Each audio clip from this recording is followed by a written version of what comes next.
टीनू अपने आंगन में खाट पर उदास लेटा हुआ था। जब से वह दिल्ली से अपने गांव भरतपुर आया था, तभी वहां उसके चाचा आ गए और उन्होंने कहा कि क्या हुआ बेटा, इस तरह उदास क्यों लेटे हुए हो? मैं कुछ दिन से देख रहा हूं कि न तो तुम कहीं जाते हो, न ही किसी से बात करते हो। आखिर बात क्या है? कोई बात है तो मुझसे कहो। नहीं चाचा जी, कोई बात नहीं है, बस यूं ही थोड़ी तबीयत ठीक नहीं है। नहीं, ये बात तो नहीं लगती। सच बता, क्या हुआ है? हो सकता है कोई मदद कर दूं। तेरी बता क्या बात है? चाचा जी ने फोर्स करते हुए कहा।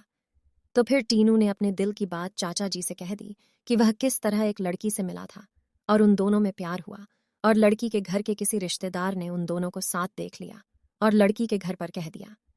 इसी वजह से लड़की के घर वाले दिल्ली से अपने घर गंगापुर ले गए थे। अच्छा, उस लड़की का क्या नाम है? रत्तू नाम है उसका। टीनू की बात सुन चाचा जी ने कहा। भूल नहीं सकते उसको? नहीं, टीनू ने जवाब दिया। चलो मैं कुछ सोचता हूँ। और चाचा तो उसके पिताजी कहते हैं, देख लो, जाकर बात बन जाए तो मुझे तो कोई एतराज नहीं है उनकी शादी से। फिर एक दिन टीनू और उसके चाचा अपने एक दो दोस्तों को लेकर रत्तू के घर पहुंच जाते हैं। रत्तू के घर उसके चाचा जी और उनके दोस्त ही जाते हैं। टीनू को पीछे गली में ही ठहरने के लिए बोल देते हैं। वहां जाकर चाचा जी थोड़ी अकड़ में बात करते हैं और कहते हैं कि कहाँ है वो लड़की जिसे टीनू चाहता है, और उनके दोस्त भी कुछ कह देते हैं। तो लड़की वालों और उनमें हाथापाई हो जाती है और लड़की वाले उन लोगों को मारने लगते हैं।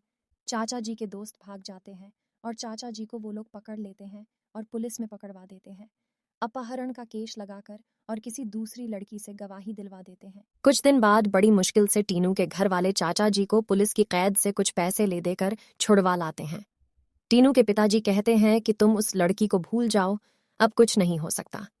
लेकिन उधर रत्तू का भी बुरा हाल होता है। वह एक बार घर से भागने की कोशिश करती है, लेकिन नाकामयाब रहती है।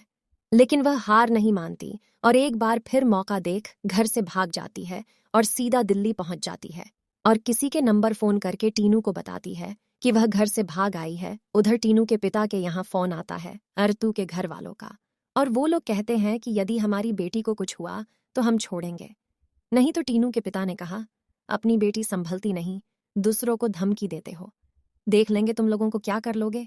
उसके बाद टीनू रत्तू को अपने घर ले आता है और टीनू के घर वाले उनकी कोर्ट मैरिज करा देते हैं। रत्तू अपने घर वालों से बहुत नाराज होती है और कई दिनों तक वह अपने माता पिता से बात भी नहीं करती। फिर उसके माता पिता टीनू से और उसके घर वालों से माफी मांग लेते हैं और वो लोग माफ कर देते हैं और सब ठीक हो जाता है। फिर एक अच्छा सा मुहूर्त निकलवा कर दोनों के परिवार वाले सामाजिक तौर तरीके से शादी करा देते हैं।